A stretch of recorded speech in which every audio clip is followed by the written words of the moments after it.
call the Fire Service Advisory Commission meeting April 18th to order, time 6:01. Have approval of the minutes. Make a motion to approve. Have a motion, have a second? Second.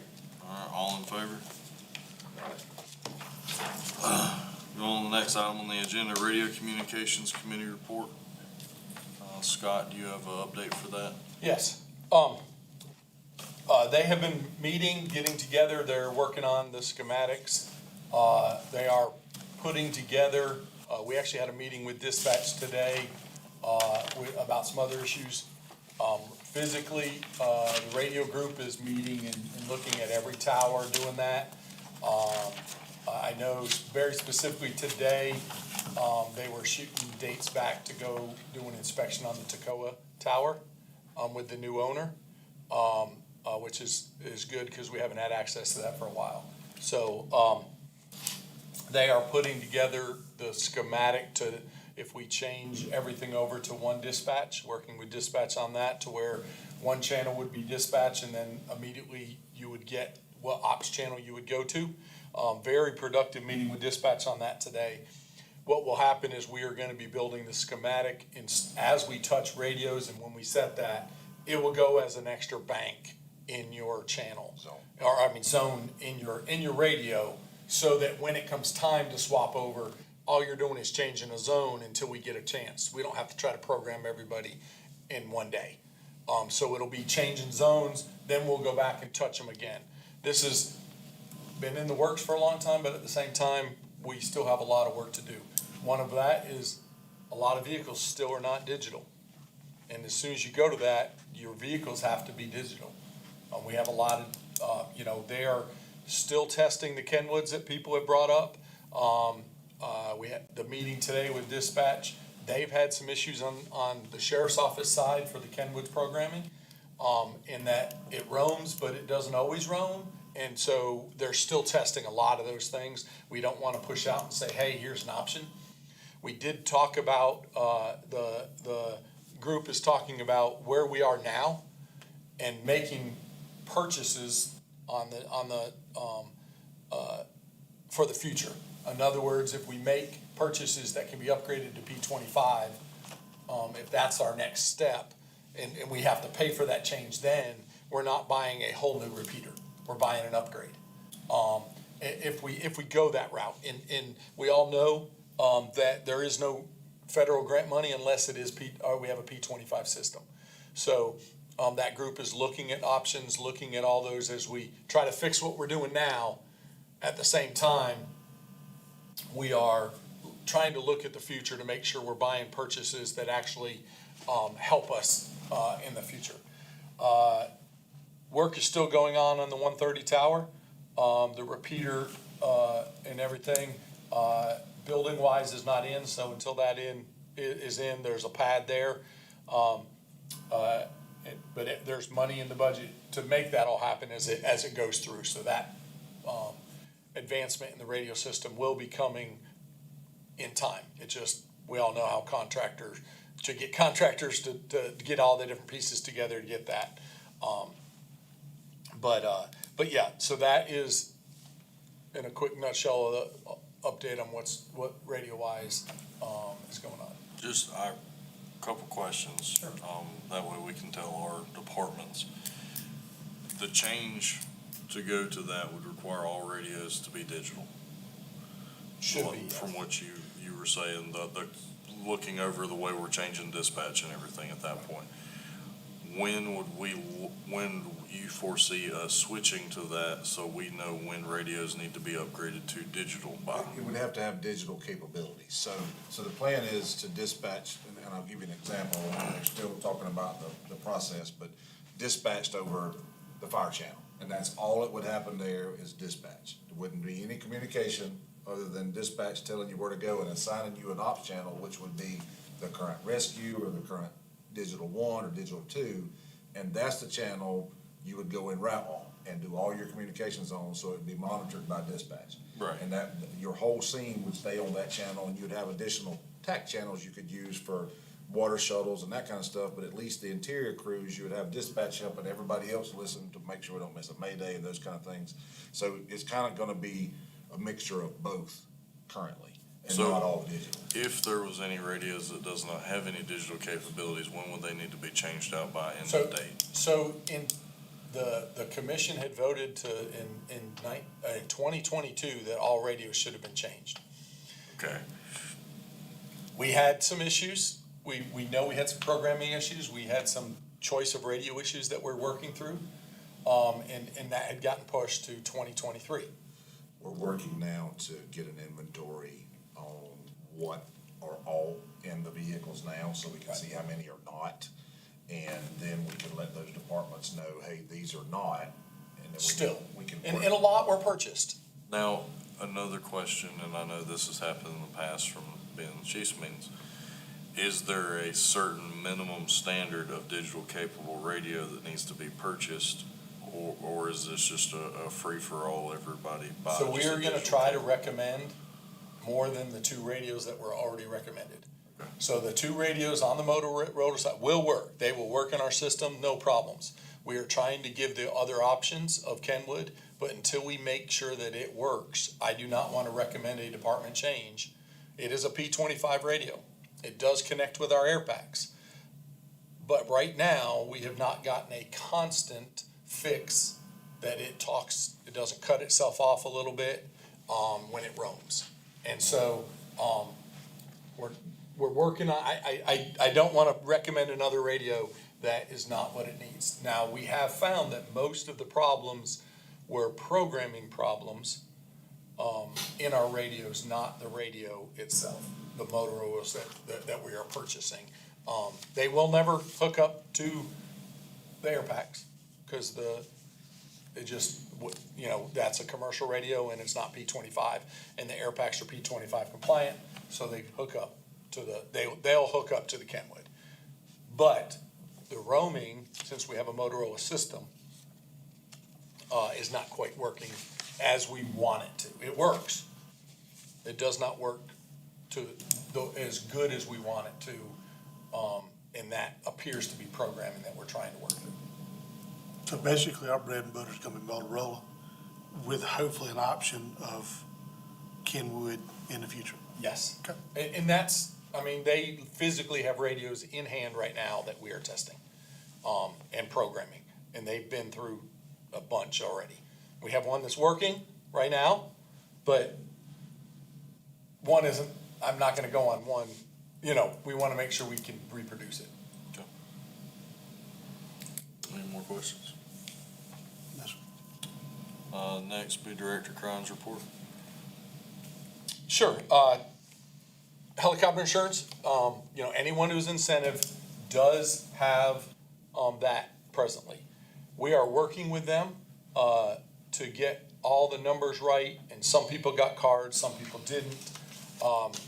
We're going through that process with them. And it is not easy because some people had their own policies, some people, departments had policies, and then others didn't have any, so we're having to merge all that. But it is still in the works, we're still going through it, but it is active. So we have the list that we've submitted.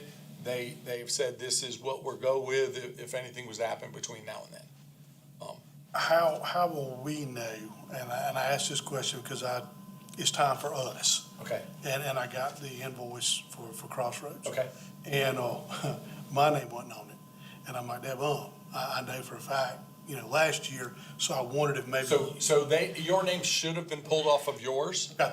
What we can do is we will get the list of your members that made incentive, to you. I really wanted to see the list from them and maybe before, Yes, sir. as we do that, but we can make sure we get you the list, for those members for you, so you can make sure that your list is right also, for that.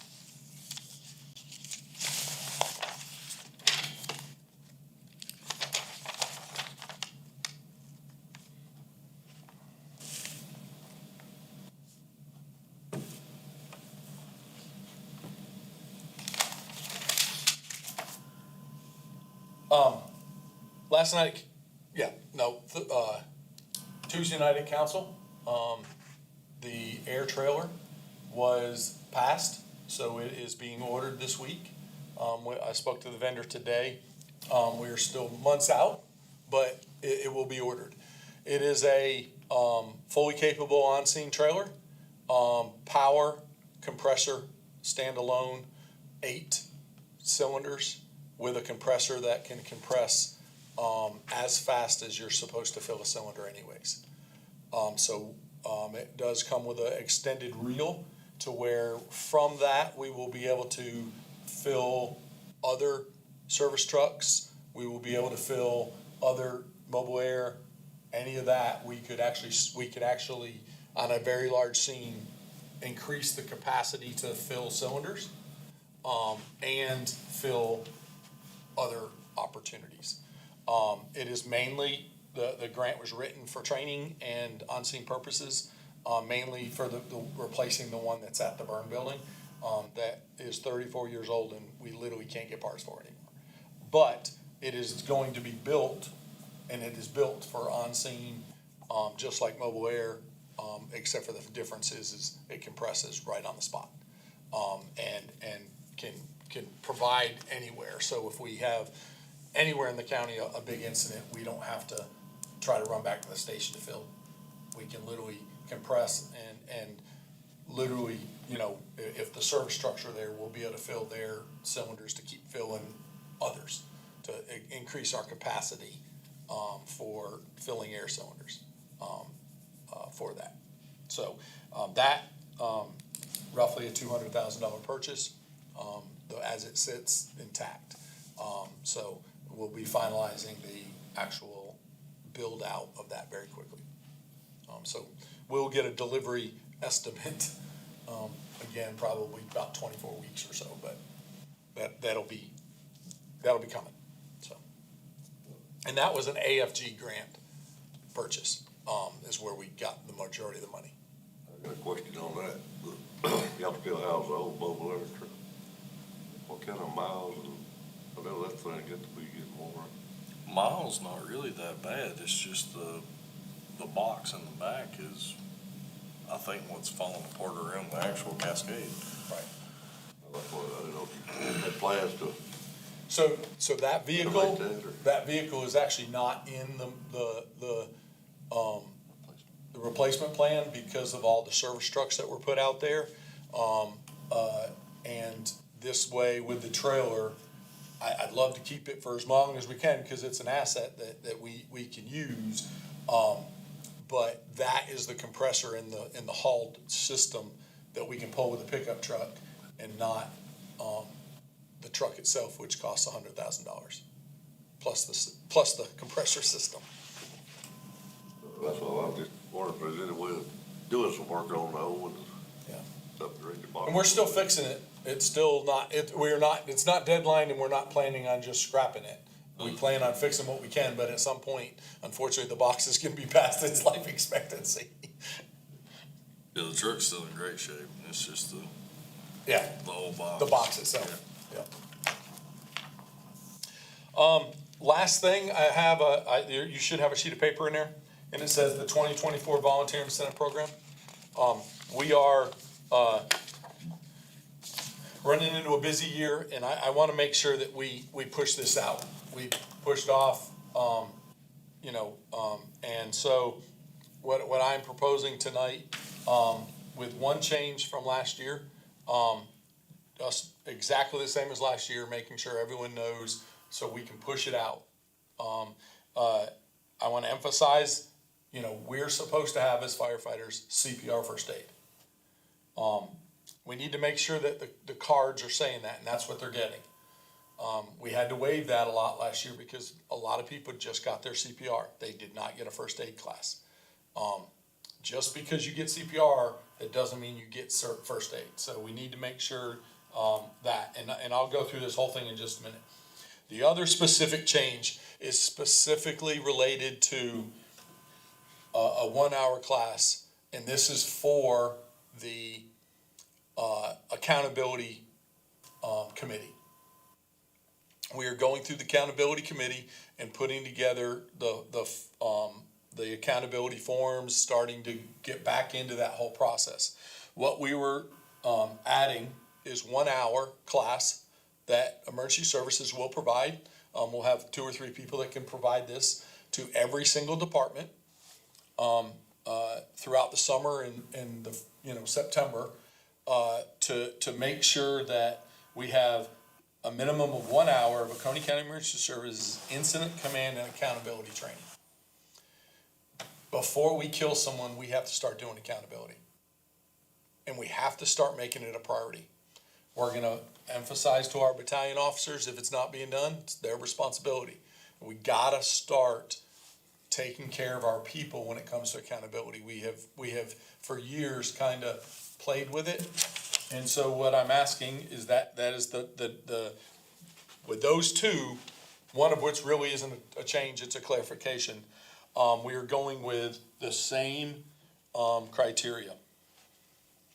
Again, just like last year, all physicals must be a Oconee County process and doctors needs to sign off on your physical. We have a lot of people that are actually doing that now that never used to, but going through that process to make sure it's done. A valid CPR through September 30, 2024. That's nothing new. I mean, we just changed the date because it's a year later. We're required to that. 20 hours of required all firefighters, or 20 hours required for responders. 20 hours for the specialty teams. If you're just part of one of those, it's in your discipline. If you're part of all of them, it's 20 hours total. It's not we don't add those together. This 1 hour can be part of that 20 hours of this incident, but it's a specific class we want everyone to have. With that being said, we're into May, Yep. basically. When is this class gonna be available to get everybody on board by end of September? We hope that I've told them we're gonna start making the class right now, so Okay. they're gonna start, they'll have 3 or 4 months, and we will have 3 or 4 people that can come do it. And every single meeting night, we will make sure that someone's available.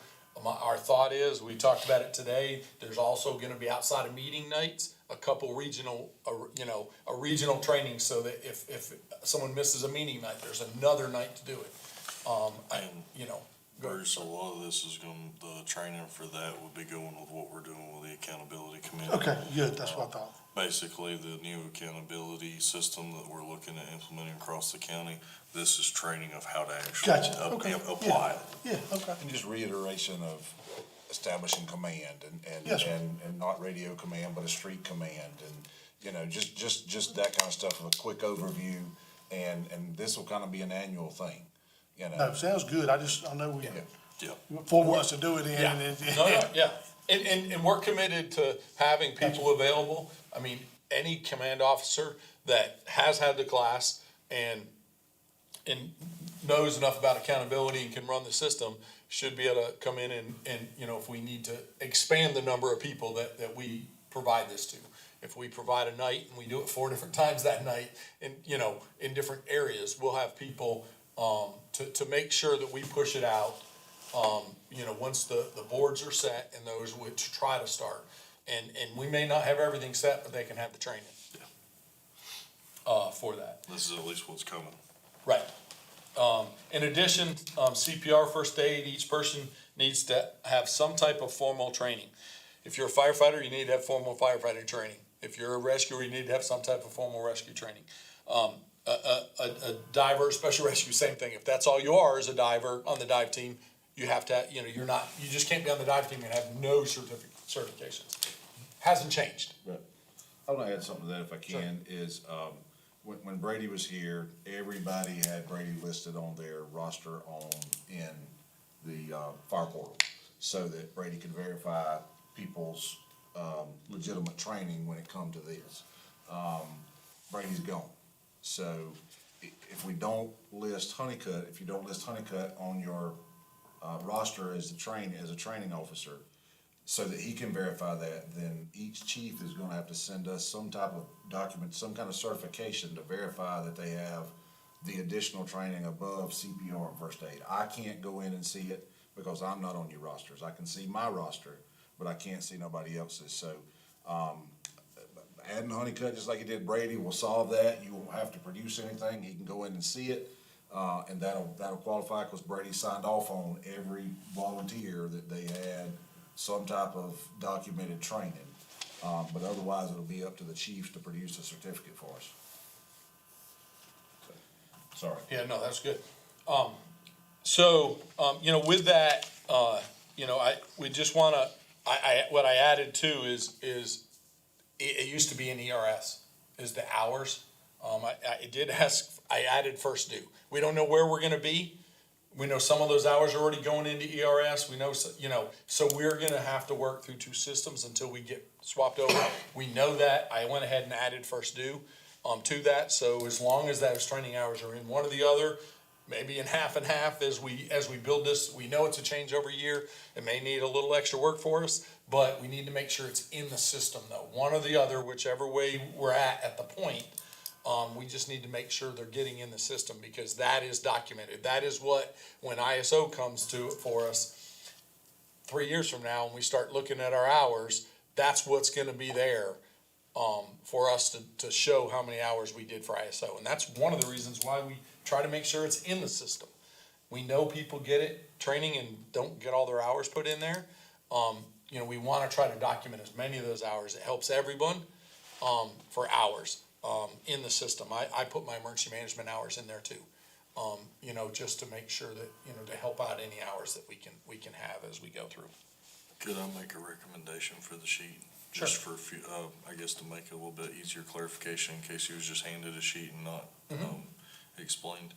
On bullet point 3, could we put CPR and first aid card valid through September 30th? That's the only other place that mentions first aid is in addition to. Okay. If we could add that'd probably help with a little clarification in the future. That way you have to make sure both are valid through Just September add 30th. another bullet point. This also says a first aid card. Okay. That way it's listed instead of just, it only says CPR. Yep, no problem. That way at least it says CPR and first aid. Sure. Just to We make can sure. add that. And if you make that, send it to me, I'll blast it out to the chiefs. Okay. Do y'all have access to the online training? I can't think of what it's called, Brain dead. Action. Yes. Y'all do not? I say So if no, we I have- don't know. I think we have access to ours. Okay. But if y'all have specific logins, I don't know that we could see that. That'd be a good question for me to ask Honeycutt.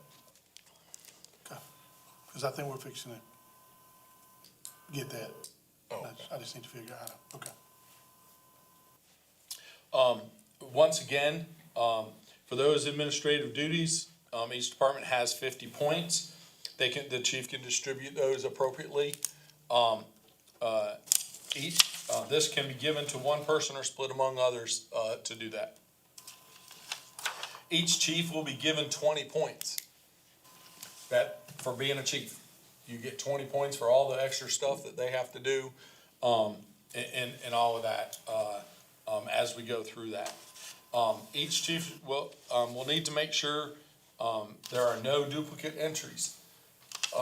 This goes into we try to make sure we scrub all that so that it's not on the same call. We do that also, but we want to make sure the chiefs know they need to pay attention to that ahead of time. And then the last one is if they're a paid employee of a city, town, Clemson University or whatever, if they are being paid by that department, they cannot volunteer directly for us on the same call. And we will, just like we have for 5 years now, we will get with those departments and go, hey, these calls, if so-and-so is working, are they on your roster or getting paid? Or, you're not a volunteer doing the same work because you're one person. And we do that. We don't, we try to pay attention to who works where. We're not always right, and this year we're like, oh, so-and-so now works for someone, and we have to go back and look at that. But, we just, again, almost everything is exactly the same, clarification with the one addition. So what I would like is a vote that you guys, are okay with this so we can make sure we publish it and next week we have the rescue commission, which should not be a problem. And so that we can make sure we're pushing this out. We have a motion for the as amended copy. Make a motion, once we get the stuff we talked about tonight straightened out. Have a motion, we have a second. Second.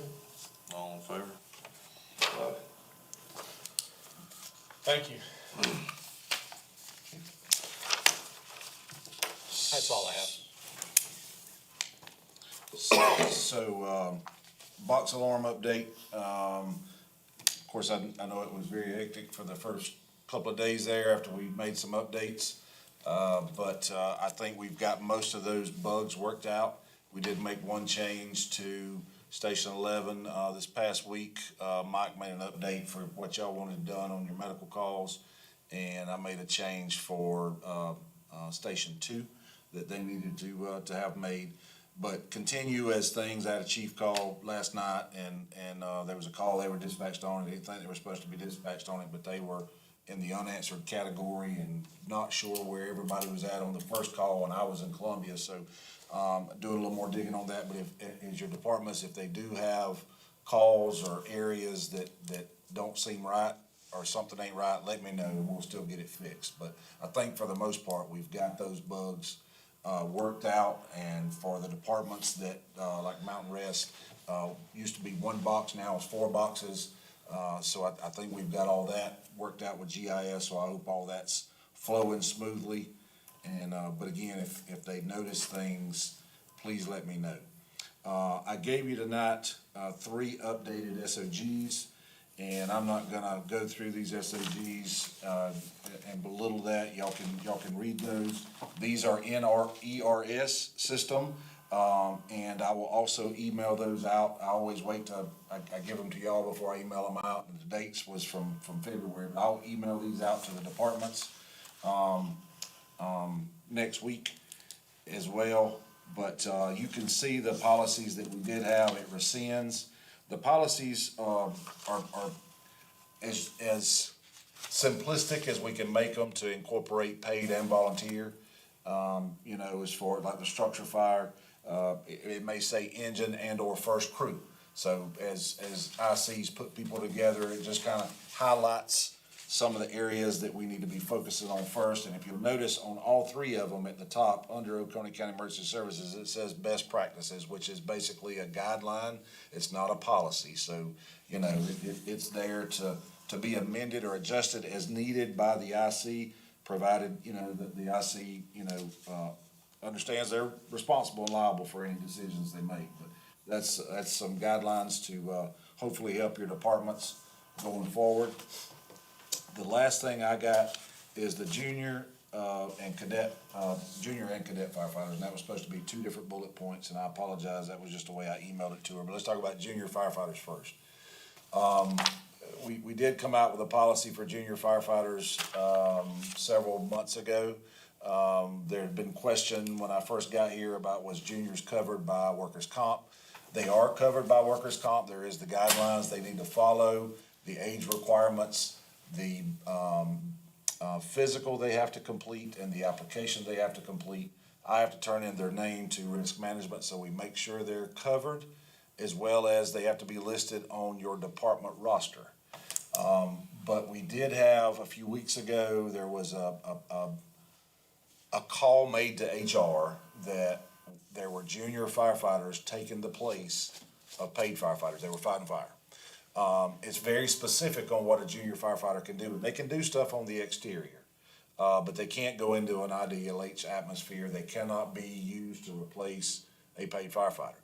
We have junior firefighters from other counties that come over into our county and help, and I don't know what their junior firefighter program is, but if there's junior firefighters over here, we can't be allowing them to take the place of a firefighter. They can roll up hose, and even being supervised, they could probably squirt water from the exterior, provided our people have had a physical and they've had the training. But if they haven't had the physical, they can't even go to training.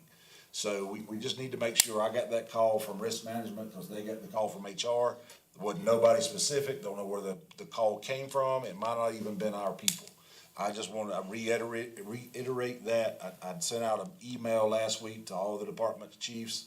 Just want to reiterate, make sure that our juniors are following, or make sure our departments are following the junior firefighter guidelines if they want to continue enjoying the benefits of having junior firefighters. Because the county's toting that workers' comp burden, so we want to make sure they follow that. We don't want anybody to get hurt. I will also say, make sure that your departments that have juniors have somebody that's had some kind of youth protection training that protects the individual as well as the department. That was also in the guideline, and there's free, training on Boy Scouts of America website that they can take. So, just make sure your departments are following those guidelines. Cadet firefighters is the last bullet point that I had, just to update you and your departments of where we are.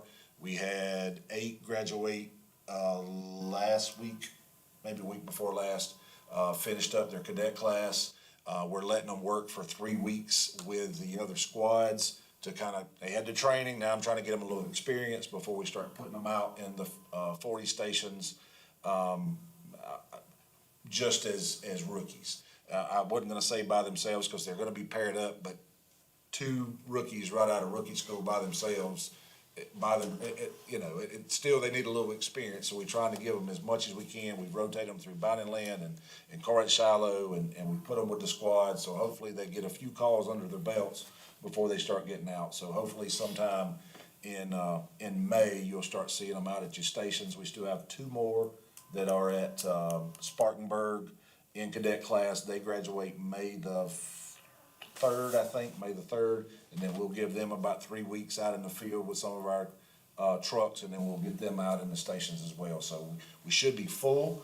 All the stations should start seeing trucks at their stations several times a week, and either a 40 truck or a squad, unless we're tied up on a call. So this is the first time we've been full on paid staff since I've been here, and we've been full for 3 weeks now. So, we do still have some part-time openings. We have 9, testing tomorrow for part-time jobs. So hopefully that'll give us rotation too. So if we got somebody out sick, I ain't gotta take somebody off of a 40 truck to staff a squad truck. We can use those part-timers to fill in there and hopefully keep people out in the field. So, it's been a while coming. Several people we hired in October, to make sure that we got them while they were still interested. We got their medical training, and we put them out with the squads. They can do any fire training, because the fire class didn't start until January the 8th. But they're now complete with that, other than these last 2. So excited about that. So we just ran out of gear and everything else we've got in storage over there, outfitting these people. So it's a good problem to have. That's my report. Got any questions for me? I'm sorry.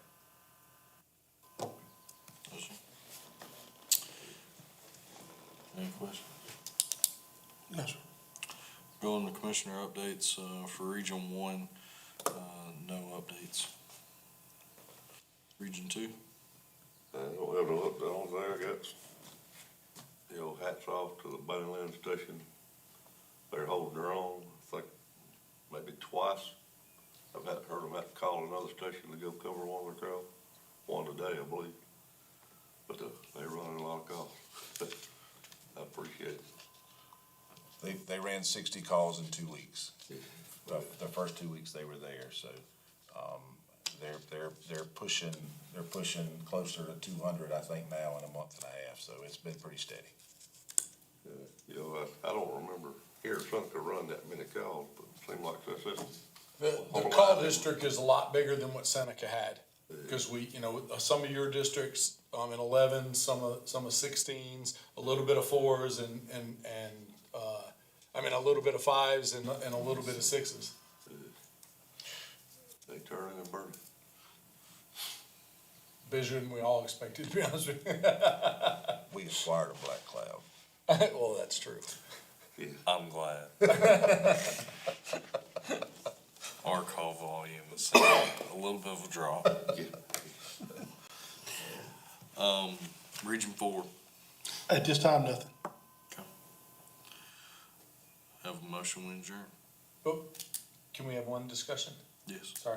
Sorry. The vacancies, have we pursued the at-large position vacancies at all?